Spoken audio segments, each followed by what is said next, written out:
Hello media cricket viewers, உங்க எல்லாருக்கும் ஒரு பெரிய வணக்கம். இன்னைக்கான வீடியோ என்ன அப்படின்னு பாத்தீங்கன்னா, சாம்பியன்ஸ் டிராஃபி 2025க்கான ஸ்குவாடை இந்தியா 2 நாளைக்கு முன்னாடி ரிலீஸ் பண்ணாங்க. ஆப்வியஸ்லி நிறைய பேருக்கு அந்த ஸ்குவாட் மேல பல கருத்துகள் இருந்துகிட்டே தான் இருக்கு. என்னைய பொறுத்த வரைக்கும் அது பெர்ஃபெக்ட்டான ஸ்குவாட் அப்படின்னு தான் நான் சொல்லுவேன். பட் பல நண்பர்கள் இல்லப்பா இது நல்ல ஸ்குவாட் கிடையாது, இந்த பிளேயர்ஸ் ஆட் பண்ணிருக்கலாம், தேவையில்லாத பிளேயர்ஸ் எல்லாம் இருக்காங்க உள்ள, அண்ட் தேவையில்லாத வைஸ் கேப்டன்சி எல்லாம் கொடுத்திருக்காங்க அப்படின்னு சொல்லியிருக்காங்க. நம்ம அதை பத்தி வீடியோவாவும் டிஸ்கஸ் பண்ணிருக்கோம். இந்த வீடியோல நம்ம என்ன பேச போறோம் அப்படின்னா, இந்த ஸ்குவாட்ல மிஸ் பண்ற ஒரு 7 டேலண்ட்ஸ் யார் அப்படின்னு சொல்லிட்டு மக்கள் சொன்ன கருத்தை வச்சு அதுக்கான ஒபினியனை நம்ம சொல்ல போறோம். ஃபர்ஸ்ட்லி பாத்தீங்கன்னா 15 பேரை தான் டீம்ல எடுக்க முடியும், அதுதான் ரூலும் கூட. சோ நிறைய டேலண்ட்ஸ் இருந்தாலும் நம்ம 15 பேரோட தான் போகணும். அப்படிங்கிறப்போ டீம் காம்பினேஷன் அண்ட் அந்த கிரவுண்டுக்கு யாரு செட் ஆவா அண்ட் ரீசன்ட் டைம்ஸ்ல அவங்களோட பெர்ஃபார்மன்ஸ் எப்படி இருந்திருக்கு, லாங் டர்மா எப்படி இந்தியாக்காக விளையாண்டுருக்காங்க, இது மாதிரி நிறைய விஷயங்களை அவங்க பார்த்து தான் அந்த ஸ்குவாடை எடுத்திருக்காங்க அப்படின்னே சொல்லலாம். எஸ், இதை தாண்டி ஒரு சில பேர் மிஸ் பண்றாங்க அப்படின்னா அதுக்கான காரணங்களை நான் இந்த வீடியோல ரொம்ப தெளிவா சொல்றேன். நிறைய பேர் சொன்ன முதல் நேம் எது அப்படின்னா சஞ்சு சாம்சன். கண்டிப்பா சஞ்சு சாம்சனை எடுத்துட்டு போயிருக்கணும் அப்படின்னு சொன்னாங்க. Actually Sanju Samson deserve for a place அப்படின்னு தான் நானும் சொல்லுவேன். ஏன்னா அவர் கடைசியா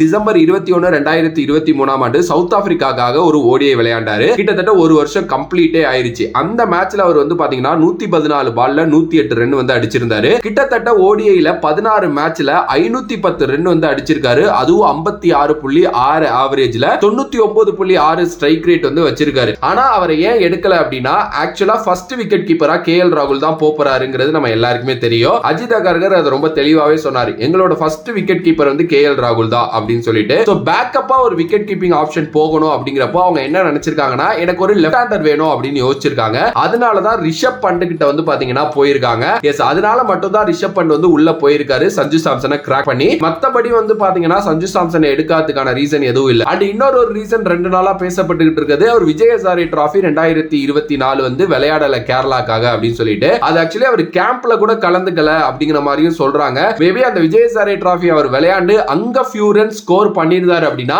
எனக்கு தெரிஞ்சு அவர் ஈஸியா கிராக் பண்ணிருப்பாரு அப்படின்னு நான் நினைக்கிறேன். பட் அதுலயும் ஒரு சின்ன மிஸ்டேக் இருக்குதா அவர் மேல. பட் எனிவே அவர் அடுத்து பெருசா பாக்குறாங்க அப்படிங்கிறது நல்லா தெரிஞ்சிச்சு. ஏன்னா பிரஸ் மீட்ல ரொம்ப தெளிவாவே அவர் சொல்லியிருந்தாரு. ஆப்வியஸ்லி இதுக்கப்புறம் அவர் ஒழுங்கா வாய்ப்புகள் கிடைக்கிறப்ப விளையாண்டாரு அப்படின்னா திருப்பி போயிடலாம். சரிப்பா, நீங்க சஞ்சு சாம்சனை எடுக்கல, இஷான் கிஷனை எடுத்திருக்கலாமே அப்படிங்கிற கேள்வி எல்லாருக்குமே வரும். எஸ், உங்களுக்கு ஒரு லெஃப்ட் ஹேண்டர் பேட்டர் தான் வேணும் அப்படின்னா ஏன் ரிஷப் பண்ட் இஷான் கிஷனுக்கு போயிருக்கலாமே அப்படிங்கிற ஒரு கேள்வி வரும். ஆக்சுவலி அதை நானும் பாத்தீங்க அப்படின்னா யோசிச்சேன். ஏன்னா இஷான் கிஷன் ரீசனா நடந்த விஜய் ஹசாரே டிராஃபில பாத்தீங்கன்னா 7 இன்னிங்ஸ்ல 316 ரன் பாத்தீங்கன்னா அடிச்சிருக்காரு. 46 அவரோட ஆவரேஜ்.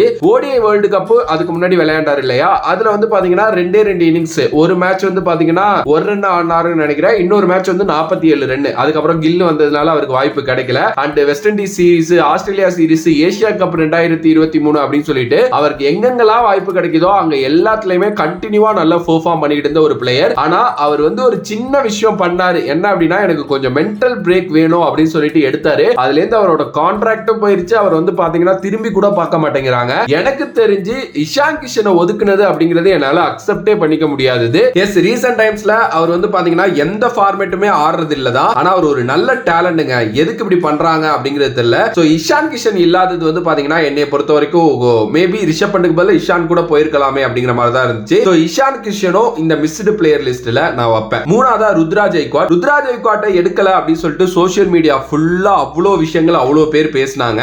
ஆக்சுவலா சொல்ல போனோம் அப்படின்னா நானே ஒரு சிஎஸ்கே ஃபேன், நான் ரொம்ப பெரிய ருத்ராஜ் ஃபேன். ஆனா ருத்ராஜ் ஐக்வாட்டோட ஸ்டாட்ஸ் இன் ஓடிஐ அப்படிங்கிறது பெருசா இம்ப்ரெசிவா இல்ல மக்களே, அதை நம்ம அக்செப்ட் பண்ணி தான் ஆகணும். ரீசெண்டா விளையாண்ட விஜய் ஹசாரே டிராஃபி பாத்தீங்கன்னா அவர் மொத்தமாவே 7 மேட்ச்ல 194 ரன் அடிச்சிருந்தாரு. அதுலயும் ஒரே இன்னிங்ஸ்ல 148 ரன். சோ மத்த இன்னிங்ஸ்லாம் அப்ப நீங்க பாத்துக்கங்க, அவ்வளவு பெருசா விளையாடல.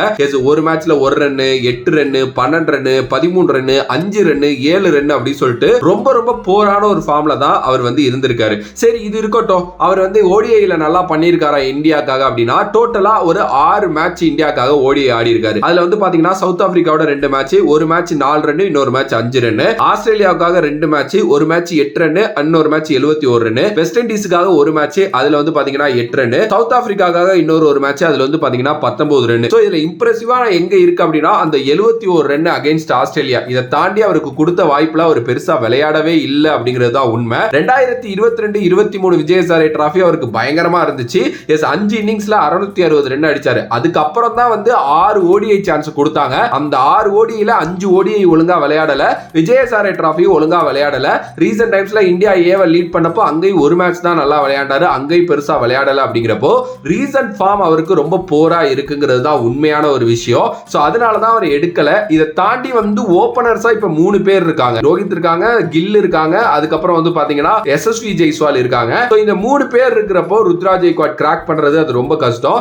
எஸ்எஸ்வி இன்னும் ஓடியே விளையாடலையே, அவரை எடுத்துட்டு போறதுக்கு ருத்ராஜ் எடுத்துட்டு போயிருக்கலாமே அப்படின்னு நீங்க கேட்டீங்கன்னா, எஸ்எஸ்வி ஒரு லெஃப்ட் ஹேண்டட் பேட்ஸ்மேன், அது வந்து ஃபர்ஸ்ட் பிரிஃபரன்ஸ். அண்ட் ரீசன்ட் டைம்ஸ்ல ஒரு 18 மாசமா எஸ்எஸ்வியோட ஸ்டாட் எடுத்து நீங்க பாத்தீங்க அப்படின்னா வேர்ல்டு கிரிக்கெட்ல ஒரு கலக்கி இருக்காரு. அண்ட் ஐபிஎல்ல ரொம்ப நல்லா விளையாண்டிருக்காரு. எப்படி அவரை ஒதுக்க முடியுங்கிற கேள்வி கண்டிப்பா வரும். நிறைய பேர் ருத்ராஜை கம்பேர் பண்றது வந்து பாத்தீங்க அப்படின்னா சுக்மன் கில்லோட தான் கம்பேர் பண்றாங்க. பட் கில் வந்து பாத்தீங்கன்னா ஓடிஐ ரொம்ப நல்லா ஆடி இருக்காரு. ஆல்மோஸ்ட் 56 ஆவரேஜ் வந்து இன்டர்நேஷனல் கிரிக்கெட்லயே அவர் வச்சிருக்காரு. 200 100 அப்படிலாம் நிறைய அடிச்சிருக்காரு. சோ அப்படிப்பட்ட ஒரு பிளேயரை எப்படி எடுக்காம விடுவாங்க ருத்ராஜ் கெய்க்வாட்டுக்காகங்கிறத நம்ம யோசிக்கணும். எஸ் as a சிஎஸ்கே ஃபேனா எனக்கும் நிறைய எமோஷன்ஸ் இருக்குதா ருத்ராஜ் எடுக்கல அப்படின்னு சொல்லிட்டு.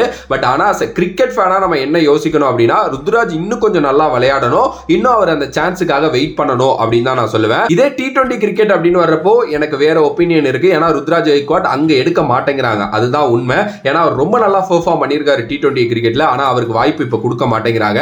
அதை நான் எந்த அளவுக்கு அக்செப்ட் பண்றனோ அதே மாதிரி ஓடிஐ கிரிக்கெட் அவர் நல்லா விளையாட மாட்டேங்கிறாரு அப்படிங்கறதையும் நம்ம அக்செப்ட் பண்ணி தான் ஆகணும். சோ அதுதான் ரொம்ப முக்கியமான ரீசன். அதுக்கு அடுத்தபடியா வந்து பாத்தீங்கன்னா நிறைய பேர் சொன்ன பேர் இந்த கருண் நாயரை கண்டிப்பா எடுத்துட்டு போயிருக்கணும்பா, சூப்பரா ஆடுறாரு அப்படின்னா. எஸ், கருண் நாயரோட இன்னிங்ஸ் வந்து பாத்தீங்கன்னா விஜயசாரை டிராஃபில அவுட்ஸ்டாண்டிங்கா இருந்துச்சு. கிட்டத்தட்ட 8 இன்னிங்ஸ்ல 779 ரன் ஸ்கோர் பண்ணியிருக்காரு. ஆவரேஜ் பாத்தீங்க அப்படின்னா 389. சோ நிறைய மேட்சஸ் அவர் நாட் அவுட்ல முடிச்சிருக்காரு, நிறைய செஞ்சுரிஸ் அடிச்சிருக்காருங்கிறது இதுல இருந்தே தெரியுது. பட் ஒன் சீசன் அது வந்து பாத்தீங்கன்னா நம்ம மறக்க கூடாது. பிகாஸ் இந்த ஒன் சீசன் வாண்டர்ஸ் அப்படின்ட்டு நிறைய பேர் எப்பவுமே வந்து வருவாங்க. சோ உடனே நம்ம தூக்கி சாம்பியன்ஸ் டிராஃபி மாதிரி ஒரு ஸ்குவாட்ல ஆட் பண்ணவே முடியாது. அதுதான் அஜித் அகர்கரும் சொல்லியிருந்தாரு. நல்ல ஆவரேஜ்ல விளையாடுறாரு, உண்மையுமே எக்ஸப்ஷனலான ஒரு விஷயம். பட் ஆனா ஸ்ட்ரைட்டாவே சாம்பியன்ஸ் டிராஃபிக்குள்ள கொண்டு வர முடியாது. ஏன்னா இங்க வந்து நீங்க அவர் உள்ள வரணும்னு வைங்களேன், ஸ்ரேயஸ் ஐயர், கேஎல் ராகுல் இவங்கள மாதிரி பொசிஷனை வந்து பாத்தீங்கன்னா நம்ம தூக்குற மாதிரி இருக்கும். நீங்க எப்படி ஸ்ரேயஸ் ஐயர், கேஎல் ராகுல் மாதிரி பிளேயரை வந்து ஓடிஐல இருந்து தூக்குவீங்க? வேர்ல்டு கப்ல அந்த மாதிரி விளையாண்டுருக்காங்க அவங்கனால தான் நிறைய மேட்சஸ் நம்ம ஜெயிச்சோம், நிறைய செஞ்சுரிஸ் அடிச்சிருக்காங்க.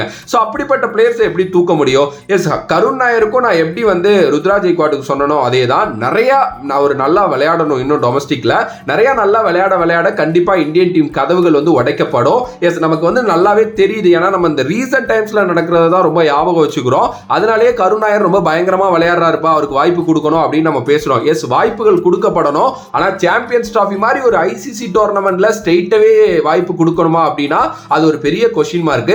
மேபி அஜித் அகர்கர் இன்னொரு விஷயத்தை ஆட் பண்ணியிருந்தாரு. யாருக்காவது இன்ஜுரி ஆகுது, இல்ல யாராவது ஃபார்ம் ஆகுது, இஷ்யூவா இருக்கு, சோ அவங்களுக்கு பேக்கப் வேணும் அப்படின்னு கால் வர்றப்போ நாங்க கண்டிப்பா கருண் நாயரை கன்சிடர் பண்ணுவோம் அப்படின்னு சொல்லிட்டு அவர் சொல்லியிருக்காரு. சோ கொடுத்த வார்த்தையை அவர் காப்பாற்றுவாரு அப்படின்னு நம்புறேன். சோ மேபி அவர் இன்னும் நல்லா விளையாட ஆரம்பிச்சாரு கருண் நாயர் இதுக்கப்புறம் இருக்கிற சீசன்ஸ்ல அப்படின்னா கண்டிப்பா இந்தியன் டீம் மறுபடியும் அவருக்கு ஒரு வாய்ப்பை கொடுக்கும் அப்படின்னு தான் நான் நம்புறேன். அதுக்கு அடுத்தபடியா நிறைய பேர் சாய் சுதர்சனை ஏன் ப்ரோ எடுத்துட்டு போகல? ஏன்னா எஸ்எஸ்வி ஜெய்ஸ்வால் அவர் இன்னும் டெபியூவே ஆகலையே, சாய் சுதர்சனை எடுத்துட்டு போலாமே டெபியூ ஆன ஒருத்தர் அப்படின்னு கேட்டிருந்தீங்க. ஆக்சுவலி ஒரு நல்ல கொஸ்டின். ஏன்னா சாய் சுதர்சன் வந்து ஒரு 3 ஓடிஐ விளையாண்டிருக்காரு, அதுல 250 அடிச்சிருக்காரு. ஓகே, பட் ஆனா ரீசன்ட் டைம்ஸ்ல சாய் சுதர்சனுக்கு வந்து பாத்தீங்கன்னா ஸ்போர்ட்ஸ் ஹெரினா இருந்து ஒரு சர்ஜரி ஒன்று லண்டன்ல பண்ணிருக்கு. ஸோ விஜயசாரை டிராஃபிக்கே அவர் திரும்பி வருவாருன்னு எக்ஸ்பெக்ட் பண்ணது. ஆனா அவர் வந்து விளையாடல. ஏன்னா அவருக்கு அந்த இன்னும் அந்த இது ரீஹாபிலேஷன்ல தான் அவர் இருக்காரு. ஓகே, ஸோ அதனால வந்து அவர் வந்து ஐபிஎல்ல தான் எக்ஸ்பெக்ட் பண்றாங்க. ஸோ அதனால தான் சாய் சுதர்சனை எடுக்கல. அண்ட் இன்னொன்னு என்ன அப்படின்னா சாய் சுதர்சனும் இன்னும் நிறைய ஆடணும், வாய்ப்புகள் வந்து கண்டிப்பா கொடுக்கப்படும் சாய் சுதர்சனுக்கு அப்படின்னு தான் நான் நினைக்கிறேன். ஏன்னா அவரோட பெர்ஃபார்மன்ஸ் வந்து எல்லா இடங்கள்லயுமே ரொம்ப நல்லா தான் வந்து இருக்கு. And he deserve for more chances. கண்டிப்பா அதை இந்தியா கொடுப்பாங்க அப்படின்னு நம்ம நம்புவோம். ஏன்னா பெரிய தலைகள் ரிட்டையர் ஆகுறப்போ இவர மாதிரி பிளேயர்ஸுக்கு கண்டிப்பா ஒரு பெரிய வாய்ப்புகள் வந்து இருக்கும். அதுக்கு அடுத்தபடியா வந்து முகமது சிராஜ், இவரை பத்தியும் நிறைய பேர் பேசியிருந்தாங்க. ஏன் முகமது சிராஜை எடுக்கல அப்படின்னு சொல்லிட்டு. ஆக்சுவலா the most improved bowler in Indian cricket அப்படின்னா அது கண்டிப்பா முகமது சிராஜ் அப்படின்னு தான் நான் சொல்லுவேன். ஓடிஐ வேர்ல்டு கப்ல 14 விக்கெட் எடுத்திருந்தாரு. ஸ்ரீலங்கா சீரிஸ் ஒன்று போனாங்கல்ல, அதுல வந்து ஐ திங்க் 3 விக்கெட் எடுத்திருந்தாருன்னு நினைக்கிறேன். ஏசியா கப்ல ஒரு பயங்கரமான கலக்குன்னு கலக்கியிருந்தாரு.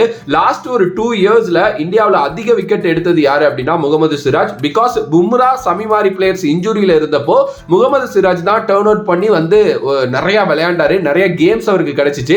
ஆல்மோஸ்ட் 40 இன்னிங்ஸ் விளையாண்டிருக்காரு லாஸ்ட் 2 இயர்ஸ்க்குள்ள அப்படின்னு நினைக்கிறேன். அதுல 70+ விக்கெட் அவர் எடுத்திருக்காரு. பட் ஆனா ரோஹித் சர்மா ரொம்ப பெர்ஃபெக்ட்டா ஒரு விஷயத்தை அங்க வந்து கால் ஆன் பண்ணாரு. அவர் என்ன சொன்னார் அப்படின்னா, எங்களால முகமது சிராஜை வந்து பால் ஓல்ட் ஆகுறப்போ வந்து யூஸ் பண்ண முடியல, அங்க யூஸ் பண்றப்போ அவர் ரொம்ப அடி வாங்குறாரு, சோ அதனால எங்களுக்கு முகமது சிராஜ் வேணாம் அப்படின்னு சொல்லிட்டு அவர் சொல்லியிருந்தாரு. ஆக்சுவலா அது சூப்பரான ஒரு மேட்டர் தான். ஏன்னா முகமது சிராஜ் வந்து பெர்ஃபெக்ட்டான ஒரு நியூ பால் பவுலர். ஒரு ஓடிஐ மாதிரி கிரிக்கெட் நீங்க விளையாடுறப்போ 50 ஓவர் மேட்ச் அப்படிங்கிறப்போ வந்து பாத்தீங்கன்னா பால் வந்து ரொம்ப ஓல்டாக கடைசி அந்த 10-15 ஓவர் ரொம்ப குரூஷியலா மாறிடும். நிறைய ரன்ஸ் அங்க லீக் ஆகும். சோ அங்க நிறைய லீக் ஆகுற ரன்ஸ் அப்போ வந்து நீங்க முகமது சிராஜை பவுலிங் போட விட்டீங்க அப்படின்னா அடிச்சு தும்சம் பண்ணிடுவாங்க. அது உண்மையான ஒரு விஷயம் தான். அதனால தான் அவங்க ஹர்ஷதீப் சிங்குக்கு போயிருக்காங்க. இன்னொன்னு 2 ஃபாஸ்ட் பவுலர்ஸ், ஒரு முகமது ஷமி, பும்ரா இருக்கிறப்போ நீங்க இன்னொரு ரைட் ஆஃப் ஃபாஸ்ட் பவுலர் எதுக்கு, ஒரு லெஃப்ட் ஆஃப் ஃபாஸ்ட் பவுலரோட போகலாம் அப்படின்ட்டு தான் ஹர்ஷதீப் சிங்கா அங்க செலக்ட் பண்ணி கூட்டு போயிருக்காங்க. ஆக்சுவலி என்னை பொறுத்த வரைக்கும் இது ஒரு நல்ல கால் அப்படின்னு தான் நான் நினைக்கிறேன். இன்கேஸ் பும்ரா இன்ஜூரியிலேருந்து திரும்பி வரல அப்படிங்கிற பட்சத்தில் ஏதாவது ஒரு விஷயம் நடக்குது அப்படின்னா என்னைய பொறுத்த வரைக்கும் ஃபர்ஸ்ட் சாய்ஸா நான் முகமது சிராஜை தான் வைப்பேன். ஏன்னா அவருக்கு நல்ல எக்ஸ்பீரியன்ஸ் இருக்கு, ஐசிசி டோர்னமெண்ட்ஸ் அவர் விளையாண்டுருக்காரு அப்படிங்கிறதுனால. பட் ஆனா அவங்க என்னமோ ஹர்ஷித் ராணாவை பேக்கப்பா வச்சுக்கிற மாதிரி பேசுறாங்க. அது எனக்கு கரெக்டா படல. மேபி பும்ரா வந்துட்டாருன்னா பிரச்சனை இல்லை, வரலன்னா சிராஜை கூட்டு போலாம் அப்படின்னு தான் நான் யோசிக்கிறேன். உங்களோட கருத்தை கமெண்ட் பண்ணுங்க.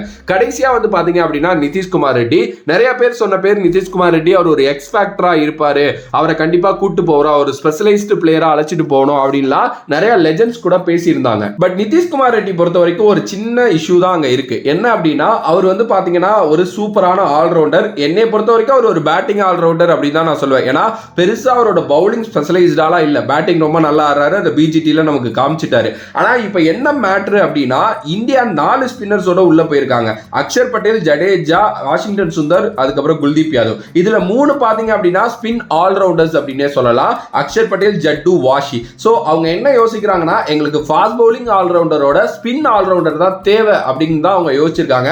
சோ இங்க நிதிஷ்குமார் ரெட்டியோட தேவையே அவங்களுக்கு படல. ஆப்வியஸ்லி அதான் உண்மை. ஏன்னா ஹர்திக் பாண்டியா மாதிரி ஒரு பிளேயர் இருக்கிறப்போ ஸ்ட்ரெயிட்டாவே ஹர்திக் பாண்டியா வந்து 11ல உள்ள வந்துருவாரு. அவருக்கு ஒரு பேக்கப்பா ஒரு பிளேயரை கூட்டு போறதுக்கு எதுக்கு நம்ம வந்து ஸ்குவாடை இன்னும் கொஞ்சம் ஸ்ட்ரென்தன் பண்ணக்கூடாது? அதே 15 பேர் தான் எடுக்கணும் அப்படிங்கிறப்போ நீங்க வேற வழியே இல்லை, எல்லாருக்கும் பேக்கப்லாம் நீங்க நொட்டிக்கிட்டு இருக்க முடியாதுங்கிறது தான் உண்மையான ஒரு விஷயம். அதனால தான் நிதிஷ்குமார் ரெட்டியை கூட்டு போகல. இன்கேஸ் ஏதாவது இன்ஜூரி வருது ஹர்திக் பாண்டியாவுக்கு, இல்ல அவங்களுக்கு வேற ஏதாவது தேவைகள் தேவைப்படுது அப்படின்னா நிதிஷ்குமார் ரெட்டியை கால் அப் பண்ணலாம். அண்ட் ரோஹித் சர்மா ஒரு விஷயம் அட்ரஸ் பண்ணியிருந்தாரு, என்னன்னா நிதிஷ்குமார் ரெட்டி இன்னும் ஓடிஐல டெபியூவே ஆகல அப்படின்னு சொல்லிட்டு. ஆக்சுவலா அது உண்மையான ஒரு விஷயம் தான். ஓடிஐலே டெபியூ ஆகாத ஒரு பிளேயரை சாம்பியன்ஸ் டிராஃபி கூட்டு போக முடியாது. அப்ப எஸ்எஸ்வி ஜெய்ஸ்வால் அப்படின்னு நீங்க கேட்டீங்கன்னா நான் அதுக்கே ஃபர்ஸ்டே பதில் சொல்லிட்டேன். லாஸ்ட் 18 மாசமா ஜெய்ஸ்வாலோட வளர்ச்சி அப்படிங்கிறது கிரிக்கெட்ல பயங்கரமா இருக்கு. அங்க அவரோட டேலண்ட்டை மட்டும் தான் அவங்க பாக்குறாங்க, கன்சிஸ்டன்டா அவர் விளையாண்டுருக்காருங்கிறது தான் உண்மை. அதனாலதான் அவரை கூட்டு போறாங்க. ஓகேவா? சோ இந்த 7 பிளேயர்ஸ் தான் மிஸ்ட் அவுட் ஆயிட்டாங்க அப்படின்னு சொல்லிட்டு நிறைய பேர் வந்து சொல்லிட்டு இருந்தாங்க. ஸோ அந்த சொல்லிட்டு இருந்தவங்களுக்குலாம் நான் ஒரு தெளிவான எக்ஸ்பிளனேஷன் கொடுத்துருக்கேன் அப்படின்னு நான் நினைக்கிறேன். மேபி உங்களுக்கு மாற்று கருத்துக்கள் இருக்கலாம். மாற்று கருத்துக்கள் இருந்தால் மட்டும்தான் நம்மளோட கான்வர்சேஷன் கரெக்டாக போயிட்டு இருக்கு அப்படின்னு அர்த்தம். ஸோ உங்களோட மாற்று கருத்துக்கள் என்னவோ அதை மறக்காம கமெண்ட் பாக்ஸில் கமெண்ட் பண்ணுங்க. நான் அதுக்கு முடிஞ்ச எக்ஸ்பிளனேஷன் கொடுக்குறேன். மற்றபடி நான் சொன்னதை அக்செப்ட் பண்ணுறவங்க வந்து தம்ஸ் அப் போட்டு இந்த வீடியோவை ஷேர் பண்ணுங்க உங்களோட ஃப்ரெண்டுக்கு. ஸோ வேறொரு வீடியோவில் வேறொரு கான்செப்ட்ல வந்து உங்களை சந்திக்கின்றேன். அனிதன் bye from this is VJ Mani. Love you all, stay safe மக்களே. நன்றி நன்றி நன்றி நன்றி, வணக்கம்.